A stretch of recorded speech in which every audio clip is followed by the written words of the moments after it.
Good morning दोस्तों, my self Rajendra Chaurasia और मैं आपके अपने यूट्यूब चैनल कौटिल्य बलरामपुर में आपका हार्दिक स्वागत करता हूं। आज एक छोटा सा टॉपिक उठाएंगे मैथ का, जिसका नाम है शेषफल निकालना। शेषफल थ्योरम के नाम से इसको शेषफल प्रमेय के नाम से जाना जाता है और ये सबसे ज़रूरी और सबसे इम्पॉर्टेंट टॉपिक होता है। बिना नंबर सिस्टम का एक अभिन्न अंग है। पिछली क्लास में हमने इकाई का अंक निकालना सीखा था। आज की क्लास में हम लोग शेषफल निकालना सीखेंगे।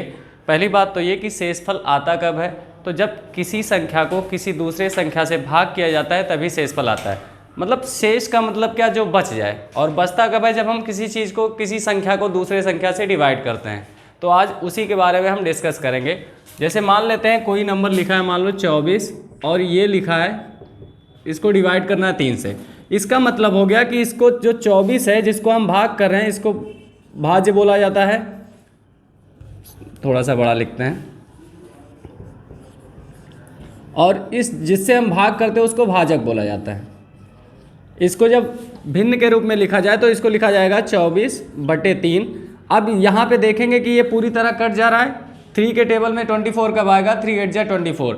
तो जब ये कंप्लीटली कट जाएगा तो यहाँ से हमको जो शेषफल मिलेगा वो 0 मिलेगा।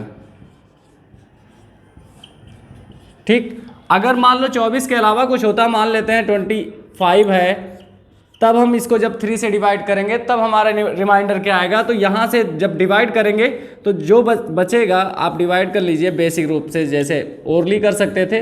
3 8 जा 24, और यहाँ से ये जो 1 बच गया यही हमारा शेषफल हो गया। इसी चीज़ को हम निकालेंगे, यहाँ पे कैलकुलेट करेंगे। सबसे पहली बात कि शेषफल हमेशा 2 तरह से हो सकता है, एक धनात्मक और ऋणात्मक। मगर आपके जो क्वेश्चंस रहेंगे उसमें जो ऑप्शंस रहेगा उसमें केवल और केवल धनात्मक शेषफल ही यूज़ किया जाएगा। ऋणात्मक वाले का फिर यूज़ क्या करना है, अगर होता है तो ऋणात्मक वाले का यूज़ सिर्फ और सिर्फ अपने कैलकुलेशंस को इजी करने के लिए किया जाएगा।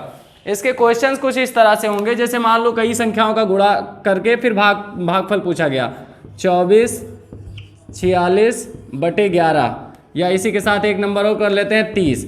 अब इन 3 संख्याओं को पहले मल्टीप्लाई करना है, फिर 11 से उसको डिवाइड करके शेषफल निकालने के लिए बोला जाता है। तो इसमें एक कॉन्सेप्ट तो ये आ गया, जब आपको कॉन्सेप्ट नहीं पता होगा कि भैया 24 46 और 30, पहले इन तीनों का आपस में गुणा कर लीजिए, फिर जो नंबर आए उसको 11 से डिवाइड कर दीजिए। तो भैया एग्जामिनेशन हॉल में इतना टाइम आपके पास रहेगा नहीं कि आप केवल गुणा भाग करने में, एक क्वेश्चन को करने में कम से कम 2 से 3 मिनट लगा लें। तो उसके लिए कॉन्सेप्ट सीखेंगे। यहाँ पे मैंने मल्टीप्लाई लगाया, जरूरी नहीं कि मल्टीप्लाई वाला हो सकता है ये इसी चीज़ को वो जोड़ के बोल दे कि 24 + 46 + 30, और इसको डिवाइड करिए 11 से और बताइए कि रिमाइंडर कितना आएगा। हो सकता है वो योग का दे दे, हो सकता है वो मल्टीप्लाई का दे दे, और सब्सट्रैक्शन का भी दे सकता है। तो एक छोटा छोटा नंबर से हम शुरू करेंगे कि ताकि आपको समझ में आए। जैसे मैंने अभी एग्जाम्पल लिखा था 24 46 और 30, इसको हम डिवाइड करके 11 से सीखेंगे कि शेषफल कितना आएगा। तो भैया सबसे पहला ख्याल कि इन तीनों को पहले जोड़ लिया जाए। तो जोड़ के भाग करो या पहले अलग अलग भाग करके शेषफल को जोड़ दो, बात वही है। करेंगे क्या कि 11 से भाग करेंगे 24 को, 11 से 24 को भाग करेंगे तो जब 11 दूना 22, ये 2 आपका शेषफल बचेगा कि नहीं बचेगा। यहाँ से शेषफल 2 बचा तो ये हो जाएगा 2। 11 से जब 46 को भाग करेंगे तो 4 बार जाएगा, 11 चौक 44 होता है। तो 46, जब 46 में 44 घटाएंगे तो आपका शेषफल आएगा 2। तो शेषफल यहाँ से भी आ गया 2। इसी तरह जब 11 से हम 30 को भाग करेंगे तो 11 दूना 22, 3 बार लेके जा नहीं सकते, तो 11 दूना 22, तो यहां से जो आपका शेषफल आएगा वो 8 आएगा। अब ये जो अलग अलग शेषफल आए थे इनको हमने लिख लिया। वैसे बीच में प्लस लगा था तो प्लस लगा दिए, अगर गुणा लगा होता तो गुणा लगा देते। अब देखा कि 8 और 2 10 और 2 12 हो गया, यानी शेषफल तो हमारा 12 आ गया। मगर आप बताइए कि क्या किसी संख्या को 11 से भाग करने पे शेषफल 12 आ सकता है? नहीं। अगर ये उस संख्या से ज्यादा आ रहा है तो इसको फिर से 11 से भाग करेंगे। जब इसको 11 से भाग करेंगे तो शेषफल कितना आएगा? 1। यही हमारे इस सवाल का आंसर हो जाता है। समझ में आ रही है बात कि नहीं समझ में आ रही है? नहीं समझ में आई तो इसको पहले सीधा जोड़ लो, अगर आपको विश्वास ना हो तो। 24 और 46 को जोड़ेंगे 70 हो जाएगा, और 70 में 30 जोड़ेंगे तो 100 हो जाएगा। 100 हो गया। मैंने बताया इसको 11 से डिवाइड करना है, कर दीजिए। 11 9 या 99 होगा कि नहीं होगा? 99 निकल जाएगा तो एक ही तो बचेगा, वही शेषफल तो यहाँ आया है। अच्छा, अभी आपको यहाँ पे जैसे छोटे छोटे नंबर थे तो आपको लगा कि यार इस तरह से करने से अच्छा है कि हम ऐसे जोड़ के फिर करें। तो अगर यही चीज़ मल्टीप्लाई में होगा तब क्या होगा उसको सीखेंगे। इसको नोट कर लीजिए, अगर नोट करने में लेट हो रहा हो, मतलब मैं थोड़ा पहले इसको मिटा दूं तो आप स्क्रीनशॉट रख लीजिएगा या वीडियो पोस्ट कर लीजिएगा।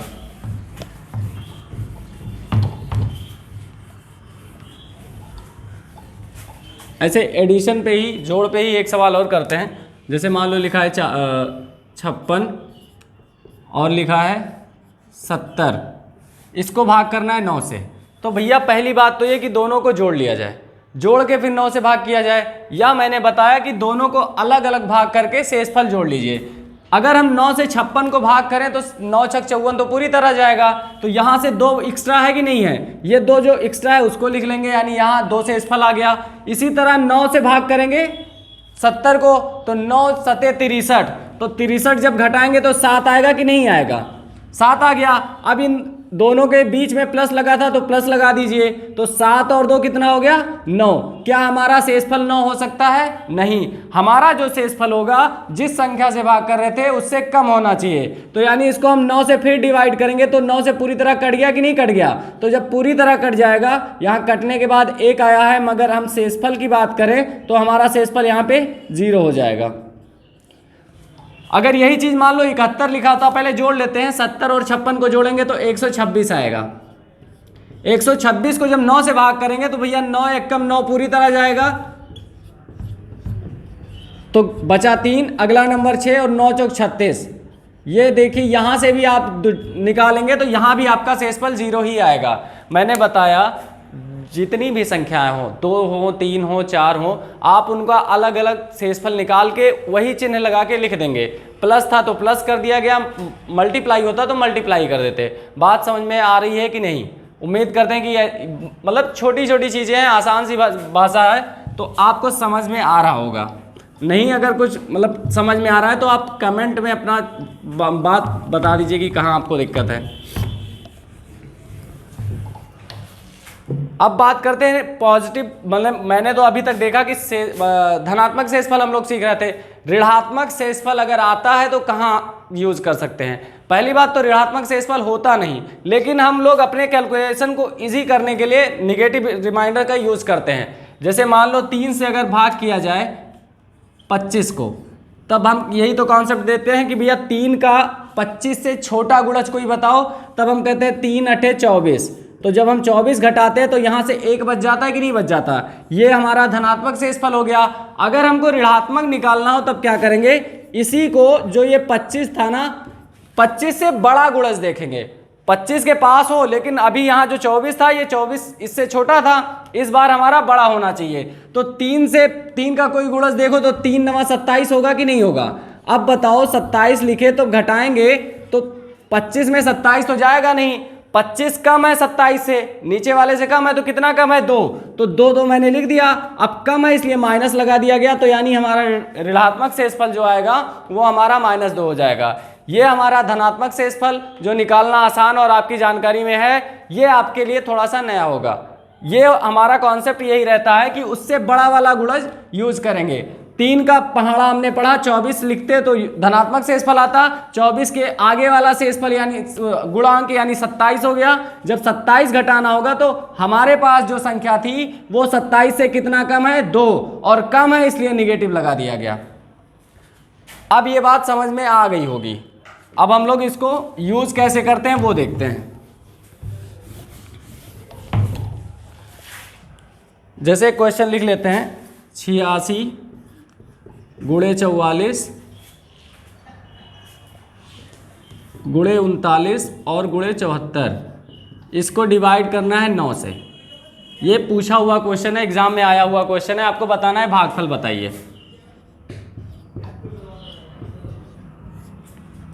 हम ऋणात्मक शेषफल क्यों निकालते हैं? अपने कैलकुलेशंस को छोटा करने के लिए। यहाँ पे वही करेंगे, 9 से भाग करेंगे 86 को तो 9 9 81 हो जाएगा। 86 जो बड़ा है हमारे पास, जो संख्या है वो ज़्यादा है, तो यहाँ से शेषफल निकल के आएगा 5। 9 9 81 और बचा कितना? 5। इसी तरह जब 9 से इसको डिवाइड करेंगे तो 9 चौक 36 हो जाएगा, और है कितना हमारे पास? 44। तो यहाँ से कितना बचेगा? तो आप कहेंगे 8। इसी तरह जब यहाँ पे देखेंगे कि 9 का पहाड़ा पड़ेंगे कि 39 को भाग करना है, शेषफल कितना आएगा, तो 9 चौक 36 हो जाएगा, तो शेषफल आएगा 3। इसके बाद फिर से यही काम इसके लिए करेंगे, 9 से भाग करेंगे 74 को, तो 9 8 72 पूरी उसके पास में रहेगा, तो शेषफल यहाँ से आएगा 2। ये तो हो गया पॉजिटिव वाला। अब इसमें देखें कि 5 है, 8 है, 3 है और 2 है, इसको आपस में मल्टीप्लाई करना है, चलो ठीक है। अगर यही काम निगेटिव वाला, अगर यहाँ पे अगर हम लोग ऋणात्मक शेषफल यूज करें तब कैसे होगा। 9 को भाग करते हैं 86, 9 से भाग करते हैं 86 को, तो मैंने बताया था उसके पास हो लेकिन उससे बड़ा हो, तो 9 का 9 9 81 तो धनात्मक हो जाता, लेकिन 10 बार अगर लेके जाएं तो 9 दहाई 90 हो गया कि नहीं हो गया। यहाँ से शेषफल आएगा -4, तो यहाँ पे मैं लिख दूंगा -4। इसी तरह 9 से हम भाग करेंगे, जब 44 से बड़ा वाला नंबर देखेंगे तो 9 5 45 होगा कि नहीं होगा। हमारे पास 44 है लेकिन यहाँ पे 45 है, तो 45 अगर है तो शेषफल 1 बचेगा कि नहीं बचेगा, वो भी माइनस के साथ, क्योंकि प्लस वाला तो हम लोग ऑलरेडी निकाल चुके हैं। यही काम यहाँ भी करेंगे।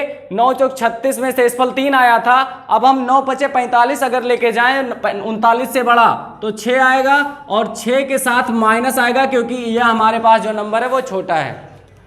2 ही शेषफल हो सकते हैं, या तो शेषफल नहीं होगा पहली बात, यानी पूरी तरह कट जाए यानी 0 होगा, उसके अलावा 2 ही होगा। अगर एक प्लस में है तो दूसरा माइनस में होगा। ये देखिए यहाँ 8 प्लस में था तो दूसरा वाला माइनस में होगा। इसी तरह 9 8 72 अगर होता है तो 2 शेषफल आता है। अगर हम 9 9 81 के पास जाएंगे तो 7 आएगा कि नहीं आएगा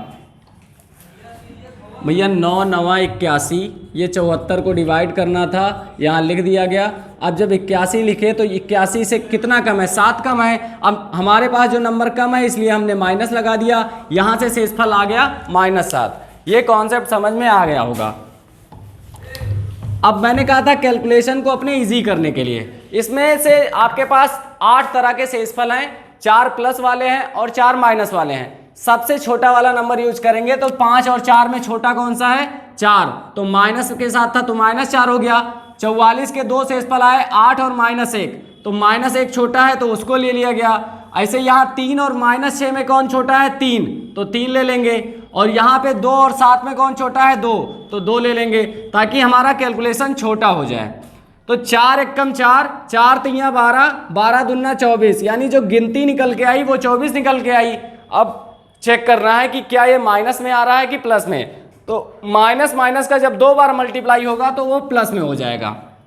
फिर से समझ लीजिए, हमने दोनों के दोनों ऋणात्मक जो भी नंबर्स थे दोनों शेषफल निकाल लिए, प्लस वाला भी माइनस वाला भी, प्लस वाला भी माइनस वाला भी। मैंने पहले बताया कि हम निगेटिव रिमाइंडर को यूज क्यों करते हैं, ताकि हमारा कैलकुलेशन आसान हो सके, हम चीज़ों को कम समय में कर पाएँ। तो आसान करने के लिए हमको छोटे नंबर्स पकड़ने होंगे। यहाँ से -4 मैंने पकड़ लिया, गिनती में देखेंगे 4, ये मत कहना कि भैया माइनस वाला छोटा है या प्लस वाला छोटा है। यहाँ से 4, 5 और 4 में 4 ले लिए, 8 और -1 में 1 ले लिए, 3 और 6 में 3 ले लिए, 2 और 7 में 2 ले लिया गया। इन सभी नंबर्स को मल्टीप्लाई करेंगे तो 4 एकम 4 हो जाएगा, 4 तियाँ 12 और 12 दूना 24। 24 तो गिनती वाला हो गया, माइनस माइनस प्लस होता है तो इसलिए प्लस लगा दिया गया। आप बताओ कि क्या 9 से डिवाइड किया जाएगा 24 किसी संख्या को, तो 24 शेषफल हो सकता है, नहीं हो सकता। तो नहीं हो सकता तो इसको हम फर्दर फिर आगे 9 से डिवाइड करेंगे। 9 से डिवाइड करेंगे तो 9 दूनी 18 तो पूरी तरह चला जाएगा, लेकिन उसके बाद क्या शेष बच जाएगा, 6, और यही हमारा शेषफल हो जाएगा।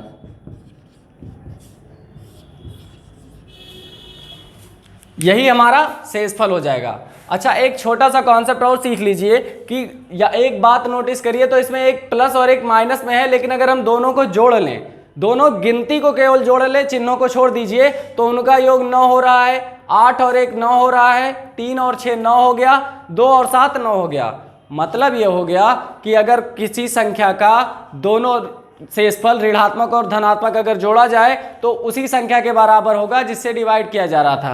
तो यहाँ 9 से डिवाइड किया जा रहा था, इसलिए इन सभी का योग 9 है। अगर मान लो 15 से डिवाइड किया जा रहा होता तो इन सभी का योग 15 हो जाता। तो अब मुझे लगता है ये बात समझ गए होंगे। इसको इरेज कर दे रहे हैं, अगर छूट जाए तो आप स्क्रीनशॉट अपने पास रख लीजिएगा।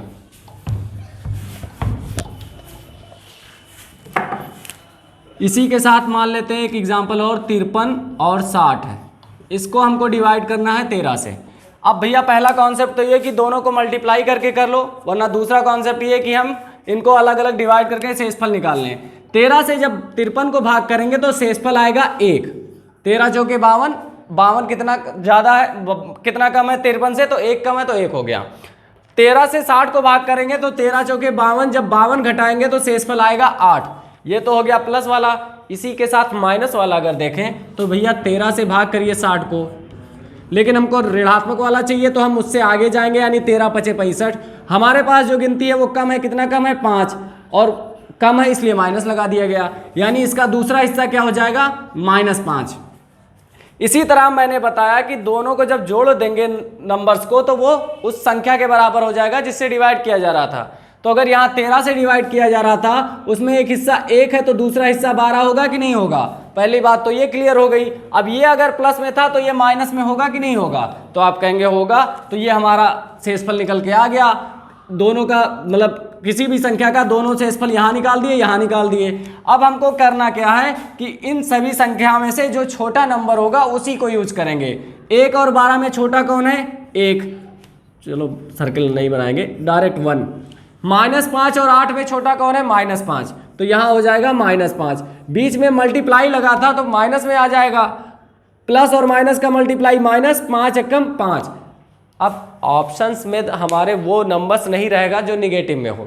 तो जब निगेटिव में रहेगा तब क्या करेंगे? धनात्मक बनाने के लिए उस संख्या में से घटा देंगे। हम माइनस को थोड़ी देर के लिए भूल जाएं तो ये कितना है? 5। तो टोटल 13 में से 5 घटा देंगे, कितना आ जाएगा? 8। यानी इसका जो शेषफल आएगा वो 8 आ जाएगा। क्यों ऐसा होता है? क्योंकि किसी भी संख्या के जब दोनों शेषफल को जोड़ लिया जाएगा, यानी कौन सा? धनात्मक वाला और साथ में ऋणात्मक वाला, तो उसका मान हमेशा उस संख्या के बराबर हो जाएगा।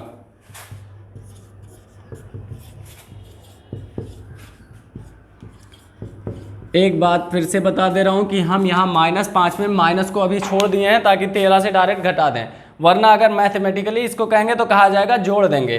भैया 13 में जब हम -5 जोड़ेंगे, प्लस -5 जब जोड़ेंगे तो ब्रैकेट ओपन करेंगे तो प्लस माइनस माइनस होगा कि नहीं होगा। तो 13 में 5 जाएगा, 8 बचेगा कि नहीं होगा। तो मैंने इसलिए कहा कि आप माइनस को भूल जाओ, अपने समझने की भाषा में आप डायरेक्ट 13 में से उस संख्या को घटा दो। मैंने बताया कि दोनों संख्याओं का योग हमेशा उस संख्या के बराबर होगा। तो 12 और 1 यही दो शेषफल थे, दोनों को जब जोड़ा जाएगा तो 12 और 1 13 हो जाएगा। अगर एक हिस्सा प्लस में है तो दूसरा माइनस में हो जाएगा, अगर एक हिस्सा माइनस में है तो दूसरा प्लस में हो जाएगा। समझ पा रहे होंगे? अब इसको समझ लीजिए, फिर मैं इसको इरेज कर रहा हूं।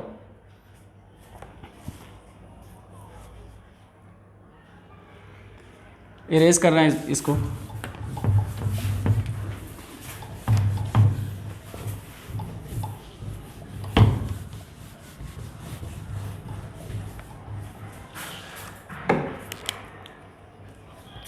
तो ये नंबर्स का जोड़ या गुणा जैसे भी था उसको सॉल्व कर लिया गया। उसके अलावा अब हम पावर्स की बात करेंगे। जैसे क्वेश्चन इसमें आएगा कि मान लो 7 की पावर मान लीजिए 100 है, इसको जब हम 3 से भाग करें तो शेषफल क्या आएगा। इसी तरह मान लो 18 और उसको 17 से भाग करें, पावर कुछ भी लगा दीजिए, 215 216 कुछ भी लगा दीजिए, तो इस कंडीशन में शेषफल क्या आएगा, इस कंडीशन में शेषफल क्या आएगा।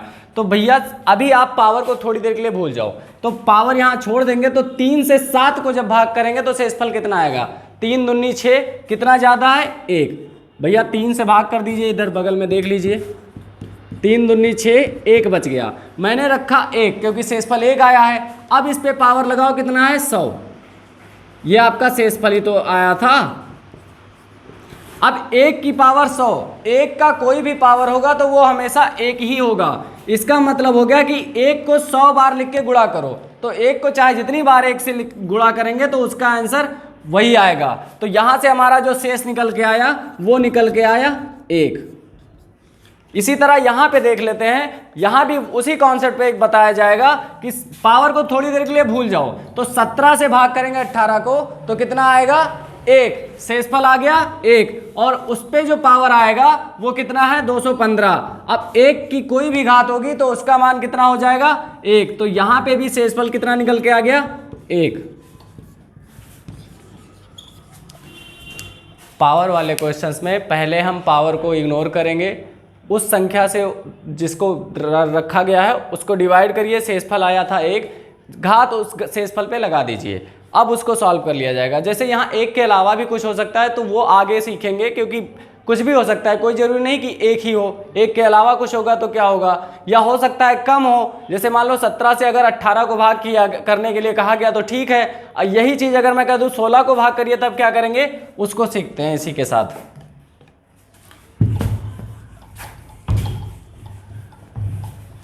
सेम क्वेश्चन में कह देते हैं कि 16/17 और 16 की घात 215 हो तो शेषफल कैसे निकालेंगे या शेषफल क्या आएगा। मैंने बताया 17 से हम 16 को भाग करें तो भैया 17 से 16 को भाग करेंगे तो सिर्फ और सिर्फ 16 ही शेषफल आएगा। अब दूसरा काम क्या कर सकते हैं, जबरदस्ती वाला भाग जो करते थे, माइनस की एक बार ज़्यादा बार लेके जाएंगे तो ये आएगा, हमारे पास जो संख्या है वो कम है, कितना कम है 1, तो -1 हो गया कि नहीं हो गया। अब यहाँ पे शेषफल आया -1, क्योंकि 16 बड़ा है तो इतनी बड़ी संख्या को हम आंसर में शायद मिले भी ना, तो इसलिए छोटा करने के लिए हम माइनस वाला ले रहे हैं, क्योंकि मैंने पहले ही कहा था ऋणात्मक शेषफल सिर्फ और सिर्फ अपने कैलकुलेशंस को टाइम बचाने के लिए किया जाता है। तो 17 से 16 को भाग करेंगे तो शेषफल आएगा -1, उस पर पावर था 215 तो पावर लगा दीजिए। अब माइनस कितनी बार है यहाँ पे, 215 बार।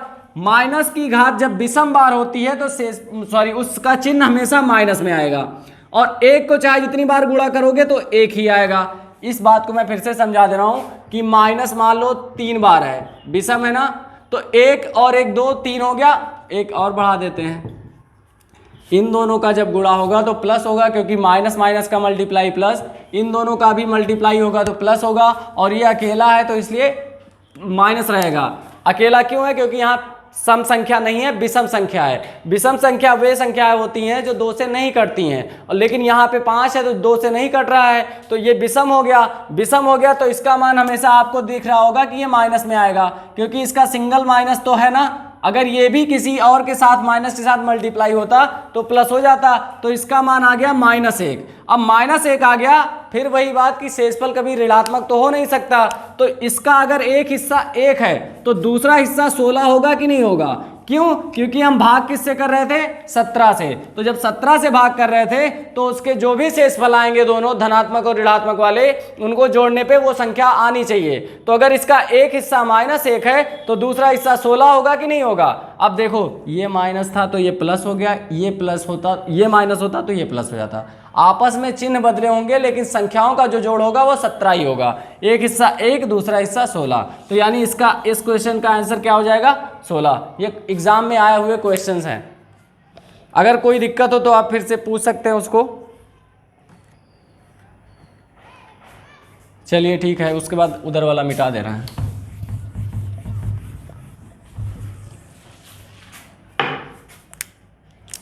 इसी के साथ एक क्वेश्चन और कर लेते हैं। जैसे मान लीजिए 68 और इसकी पावर कुछ भी मान लेते हैं 37, इसको डिवाइड करना है 67 से।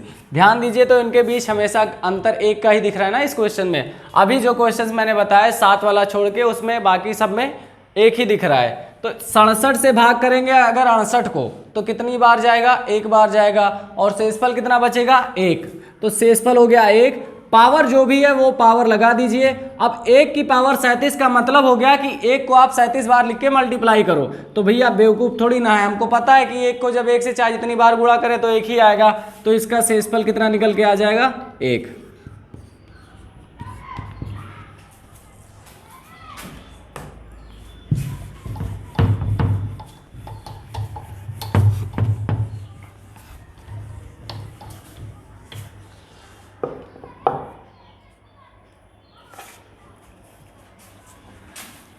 जैसे मान लीजिए 5 की पावर 23/6। इस क्वेश्चन का आप लोग आंसर कमेंट सेक्शन में दीजिए कि इसका शेषफल क्या आएगा। इसी के साथ एक क्वेश्चन और कर लेते हैं। इन दोनों क्वेश्चंस का आपको कमेंट सेक्शन में जवाब देना है। और आज के लिए इतना ही, बाकी हम लोग अपनी अगली क्लास में करेंगे। Thank you.